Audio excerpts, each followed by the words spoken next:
Hello, good morning students. Today in commerce we are going to continue with the stock exchange. See, today's class we are going to discuss about the benefits and the limitations of stock exchange. So first one, where I am pinpointing that the benefits to the community. The benefits has been classified into three: to the community, to the society and to the investors. Now first one is to the community. To the community, first one, what are the advantages are getting? Number one, it shows the economic development. Then it gives a platform in order to buy the securities at one place. Then it takes measures to increase our resources and automatically capital formation, and it gives a fundraiser from the company. Then second benefit goes to the company. It increases the goodwill or reputation. As you know, the meaning of the goodwill is nothing but the name of the company. Once if they got the listing from the stock exchange, so it is gives a status to the company. Then it has captured the market, that is called as wide market. Then raising huge funds, then increases the bargaining strength. So these are the benefits according to the company wise. Now next we'll see the investors. Investors means we or the general public are known as investors. So first one is liquidity. Liquidity means cash easily convertible. So whenever we need cash, the rotation of funds, that is otherwise called as liquidity. So easily we can go to the share market and we can convert our shares into cash on delivery. Then second one is adding collateral value of security. Collateral means suppose when we need short term funds, so it gives a good collateral security. Then safeguard our investors, which is otherwise called as protection, taking care of the investors in order to get only fair and good dealings. Then real worth of the security. Real worth in the sense the ratings. Almost all the ratings are to be checked by the SEBI people.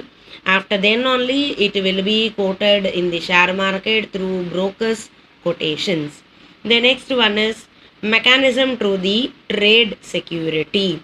So as well as whatever we are purchase and doing the sale of securities, that is all are listed. Then next we are going slowly to the limitations of stock exchange. The limitations of stock exchange are four. One is the lack of uniformity and the control of the securities, and second one is the absence of restrictions, then failure to control unhealthy speculators, then allowing one or more than charge in the place. Then there is no proper regulation of listing of securities in the stock exchange. Then a non-existence of margin requirement in the stock exchange. So these are the limitations of stock exchange. So far benefits to the community, to the company, then to the investors, then limitations of the stock exchange. Now slowly we are going to how many stock exchanges are there in India. So that's what I am showing this picture. See, as I have underlined, there are 24 stock exchanges in the country. With them 21 are in regional. So far, how many stock exchanges in India? There are 24 stock exchanges. Now the next page which I am showing the stock exchanges in the world. That means the top 10 stock exchanges in the world. The first place goes to the New York Stock Exchange.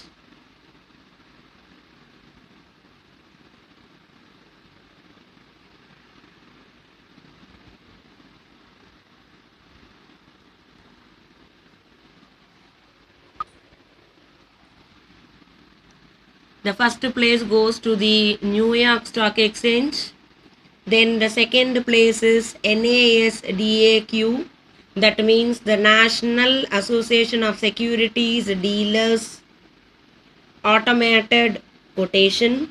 Then the next is the London Stock Exchange, the Tokyo, the Shanghai, the Euronext, the Hong Kong,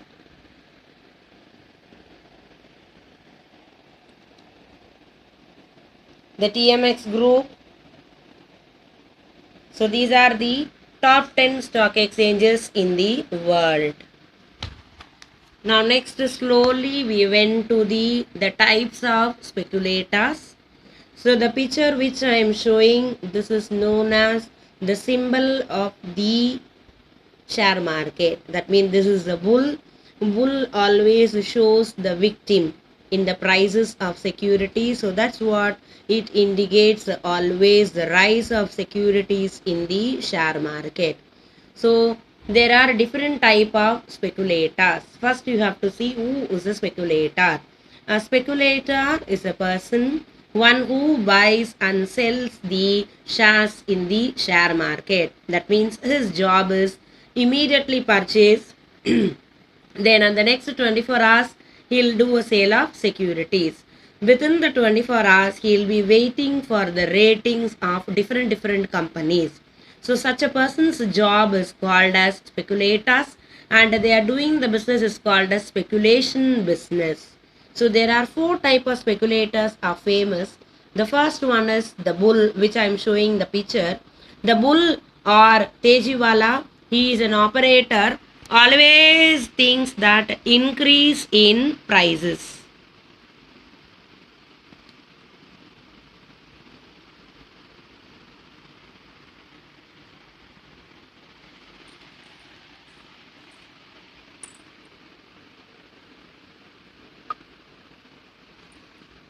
So things that always increase in the price of securities, and he is otherwise called as an optimistic speculator. Then the second type is the bear. So a bear is a Mondevala speculator, and he will think that always reduce. That means the prices of securities will fall in future. So that is his expectation. Then the third type is called as stag.